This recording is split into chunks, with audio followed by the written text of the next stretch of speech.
Hello, everybody. Welcome back to How to Tankard.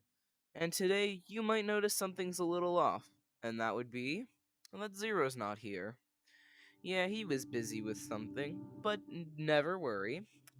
I've got you covered today. We're going to be talking about deck building and the shops that are over there relative to me. I know you guys can't see them, but you will in just a second. And with all that said, let's get right into our content. As I said in my intro, today I'm going to be discussing deck building and the shops. We're going to get to the shops first.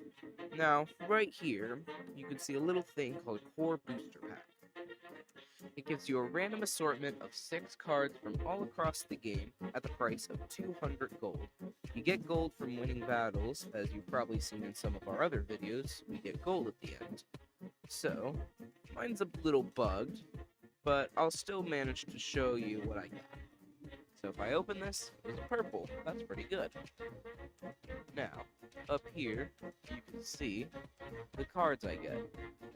Now, all these, they're from all across the game, as you can see. These are uncommon cards, basically meaning you get them everywhere. These little blue sparkles right here make this one more obvious. It's a rare card. And these purple sparkles make this one especially obvious, it being an epic card. And then before we claim these, I must point out, you see these ones that say sold? That is a little thing called auto sell. If we look in my settings, we can see this little checkbox is checked that says auto sell cards. But anyway, aside from that, we can claim our cards. Now, you're gonna see these two little buttons when you go up to the, whatever you want to call it, the stand, shop, and you can press these buttons to alter the price of whatever you get. This is the alternate price button. It takes 100 gold off your total, which is hard, but it also adds 50 gems to your total, which makes it extremely not worth it, because gems are very hard to come by. And this button guarantees all animated cards when you open a pack, also for the price of 50 gems, but it does not take 100 gold off your total. Although animated cards are extremely rare, so this can help you build your collection. Now, if you take a look over here, this is the Barkeeper's Daily Cards, a set of 10 cards that reset at midnight every night. Now, you might think, oh, how do you know what cards are going to be there on what days? It's essentially random. So you see these two from the Plundering Guild, Master Alchemist and Pickpocket. Those haven't been there in the past about 50 days. About 50 days ago, they were here. But for that 50-day period, they weren't there. Because the rules of this Barkeeper's Daily Cards little table right here,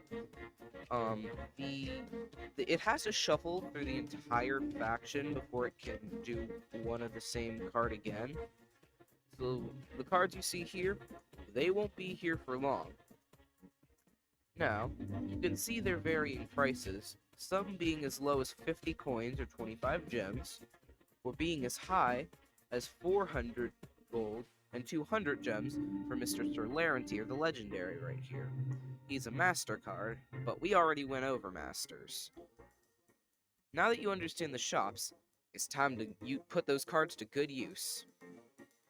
So, if we take a look over here, we can see my handy-dandy deck building station, aka the wall.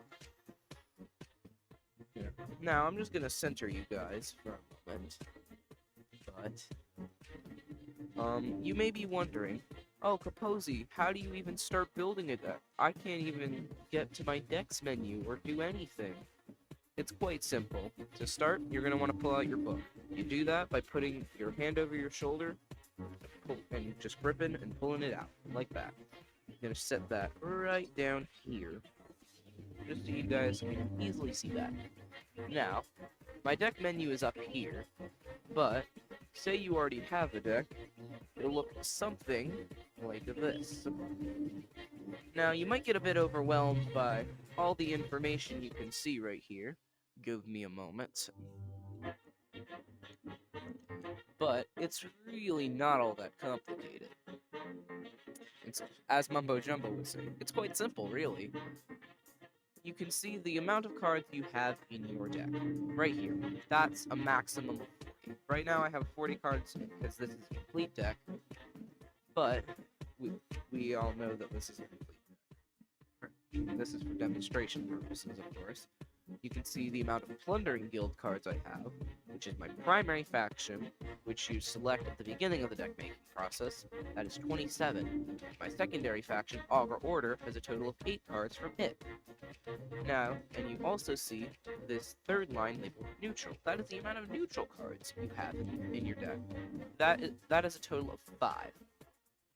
These bars right here tell you how many of each mana cost of card you have. Say, for instance, I have 0 mana cards. I have 8 1-mana cards. I have 13 2-mana cards. Anytime you see blue on this bar graph, it means spells. Anytime you see green, means creatures. I have 23 creatures and 17 spells. Although no one typically looks at this portion of the deck making thing, so you can really pretty much ignore that except for this card counter. Down here, you'll see a list of all the cards you have in your deck. That gold bar means animated, just for reference purposes. And this is what a completed deck would look like. Now let me show you what an incomplete deck looks like. Obviously, you can see I just pulled out my deck menu. And I should probably mention how you even pull out your deck menu in the first place. What you do is you take out your little menu right here, you select this little button right here, Decks. Now, this is what you'll see when you first open a new deck to create it. Nothing special, right? And you'll have this option when you first start out. Like, it'll be right at the top of your deck menu. I don't know how well you guys can see it, but if I summon it right there, that is about where my new deck option is. And we'll get to this in a second. But you can select any primary faction or any secondary faction. And you can also have an unlimited amount of neutral cards in your deck, just like the primary faction, the limit being 40 because that's the deck limit. Secondary faction cards, which is Wild Horde in this case, are limited to 10 per deck. So, for demonstration purposes, I'm just going to fill up this little deck right here. It doesn't have to be anything too special, it can be anything. But keep in mind, when you are building a deck, you will want some strategy in mind.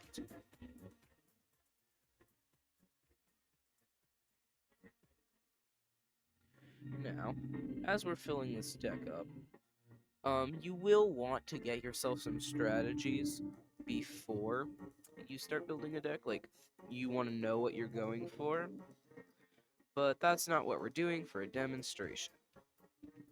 Now, with the final card, we have finished the deck making process. Now, obviously, you're going to want to take a bit more time. I just did this for demonstration purposes. You can see all our stats here. And then, as the final step, you want to select this little text box right here. And then, I don't know, put whatever name you like. I'm just going to go GHL. No reason. L didn't type the keyboard in this game is buggy anyway. Then, before you press save, you might have noticed that some of my decks had little images right here. You might be wondering, oh, Cozy, how do you get that?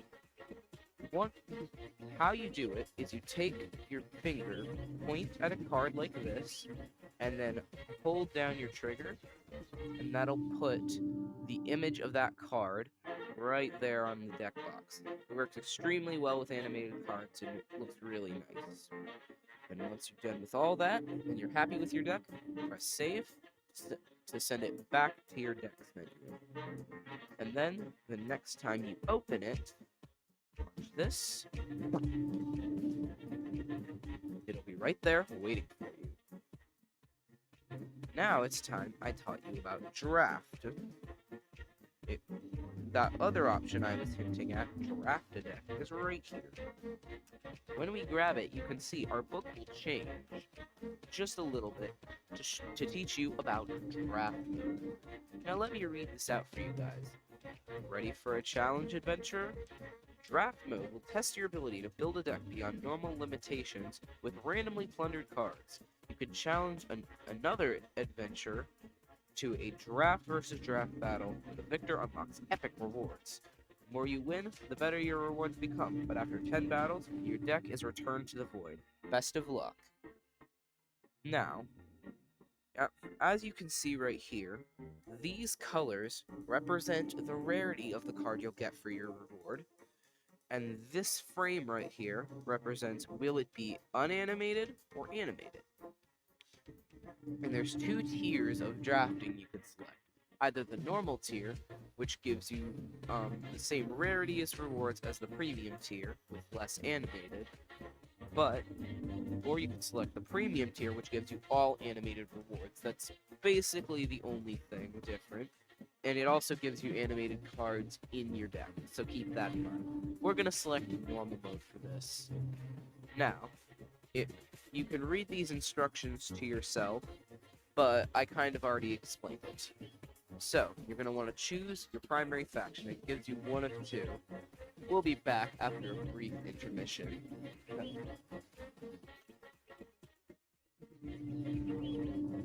Never mind, no intermission needed. Anyway, we're back from intermission, and like I was saying, you can choose your primary faction here. So, I'm going to choose Dungeon Master. Now, since I chose Dungeon Master, my first three choices will, of course, be the Dungeon Masters. Now, you're going to want to pick one depending on what strategy you're going for. I'm just going to pick Zerathrin's. And then, it gets the real fun of draft. Picking what cards you get. You can have cards from any faction across the game, an unlimited amount of those cards. You can even have more than one copy of a legendary. Yeah, this draft thing is pretty unlimited. So I'm just gonna select some random cards and hope it goes well.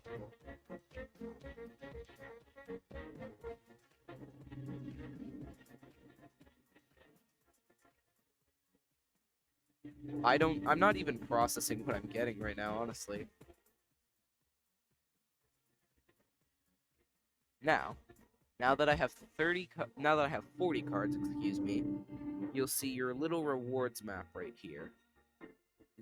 This basically tells you what rewards you're gonna get when you do certain things. So, say you win your first battle, you get a common card. Second battle, another common card. Third battle, an animated common card. And the more you win, the better the rewards become. Now, you can't change the image or rename your draft deck, but you can use all the cosmetics options that you can see right here. You can change your card back, your deck box, your pet. You can do this with normal decks as well. And you can see the extended stats right here. Now, with all that being said, best of luck to you in your deck building, and I hope to see you in the taverns.